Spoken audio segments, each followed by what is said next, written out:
அஸ்ஸலாமு அலைக்கும் வரஹ்மத்துல்லாஹி வபரகாத்துஹு. இந்த இடத்துல நின்று சொன்னடா இந்த பயணத்தில் ஃபுல்லாகவே ஒரே ஒரு விஷயம்தான் மனசில் இருந்தது.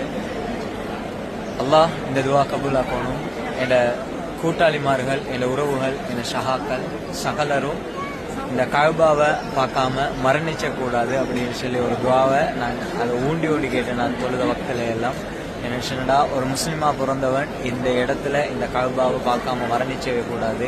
ஏன்னா இந்த கஅபாவை பார்த்து இந்த இடத்துக்கு வந்தால் எங்களோட வாழ்க்கையில அர்த்தம் எங்களுக்கு விளங்க தொடங்கிய மறுமை நாளில் ஞாபகம் வார, மஹ்ஷருடைய ஞாபகம் வார, மறு உலகம் பற்றின ஒரு ஞாபகம் வார, நாங்கள் இந்த துனியா பொய் அப்படி என்று சொல்லிய ஒரு பற்றற்ற, இந்த துனியா மேல இருக்க பற்றற்ற வாழ்க்கை பற்றற்ற வாழ்க்கை வாழணும்னு சொல்லி ஒரு எண்ணம் வார இந்த இடத்துக்கு வந்து சொன்னதா, அல்லாஹ் என் உறவுகள், என் நண்பர்கள், என் ஷஹாக்கள் சகலரையும் இந்த கஅபாவை பார்க்கறதுக்குரிய அந்த பாக்கியத்தை கொடுக்கணும்னு சொல்லி